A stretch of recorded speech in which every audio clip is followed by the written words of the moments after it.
Hello everyone, আসসালামু আলাইকুম। শুভ সকাল। আজকের ব্লগটা শুরু করছি একেবারে সকাল থেকে। সপ্তাহের 2 দিন উইকেন্ড আমার কাজ শুরু হয় একেবারে ভোরবেলায়। সো এখনও ভালোভাবে সূর্য ওঠেনি। আকাশটা দেখে মনে হচ্ছে আকাশে আগুন লেগেছে। যেহেতু উইকেন্ড আর নিসার স্কুলও বন্ধ, তাই এই 2 দিন এত ঝামেলা থাকে না। সো আজকের ব্লগে আমি শেয়ার করব আমি কী কাজ করি, আমি কীভাবে ইউকে আসলাম সব কিছু। তো দেখতে দেখতে চলে আসলাম আমার কাজের জায়গায়।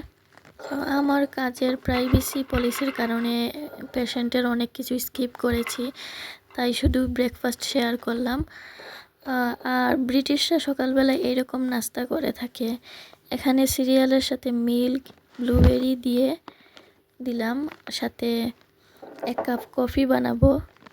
সো ওরা খুব সিম্পল ব্রেকফাস্ট করে, আমাদের মতো এত হাবিজাবি খায় না সকালবেলা।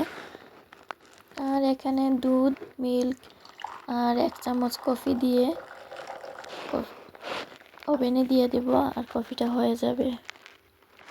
আর আমরা যেভাবে হাঁড়িতে দুধ, কফি এগুলো দিয়ে জাল দিয়ে ঘন করে খাই, ওরা এভাবে খায় না, ওরা অনেক ইজি ওয়েতে খায়। আর সো এখানে ঔষধ, পানি এবং কফি সব কিছু দিয়ে আমিও আমার ক্লায়েন্টের ব্রেকফাস্ট সার্ভ করব। সো দেখুন, একেবারে সিম্পল। তারপর বাসায় চলে আসলাম।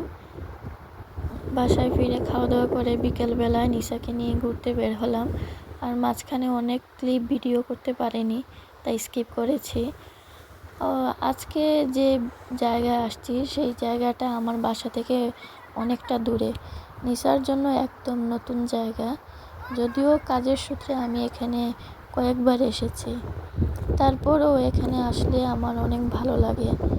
পানিটা কি সুন্দর টলটল করছে, আর পানিতে হাঁস গোসল করছে, দেখতে অপূর্ব লাগে।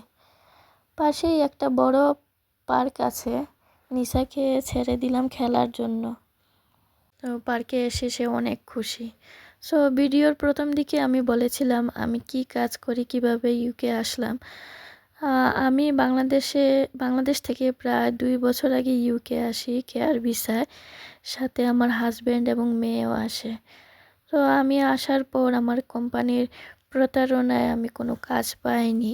অনেক জটিলতা পার করেছি, প্রায় 6 মাস। সেই গল্প না হয় অন্য আরেকদিন শেয়ার করব। তারপর কিছুদিন ক্যাশ ইন হ্যান্ড কাজ করতে করতে আলহামদুলিল্লাহ একটা কেয়ার এজেন্সিতে ঢুকি। এখন আল্লাহর রহমতে পার্ট টাইম কেয়ার জব করি। এবং ইংল্যান্ডে জব পাওয়াও সহজ, কিন্তু জবে টিকে থাকা অনেক কঠিন। যাই হোক, সবার দোয়ায় হয়তো আল্লাহ আমার মনোবল এখনও শক্ত করে রেখেছেন। আর আমার মেয়ে পার্কে আসলে আর যেতেই চায় না। আমি যতটুকু সম্ভব ছুটির দিনে ওকে নিয়ে ঘুরতে বের হই। আর এখানে সে বালু দিয়ে ইচ্ছা মতো খেলছে, আমিও বাধা দেইনি, কারণ বাসায় গিয়ে ওকে গোসল করাবো। বিকেল প্রায় শেষের দিকে, এরকম বিকেলও আর কয়েকদিন পর দেখা যাবে না, কারণ শীত অলরেডি চলে আসছে, বাইরেও বেশি আর যাওয়া যাবে না। তারপর এই তো খেলাধুলা শেষ করে আমরা বাসার দিকে চলে গেলাম। আর বাসায় এসে একটু গরম গরম কফি বানালাম। সবাই ভালো থাকবেন, আর ভিডিওটি কেমন হয়েছে কমেন্ট করবেন। সো আল্লাহ হাফেজ।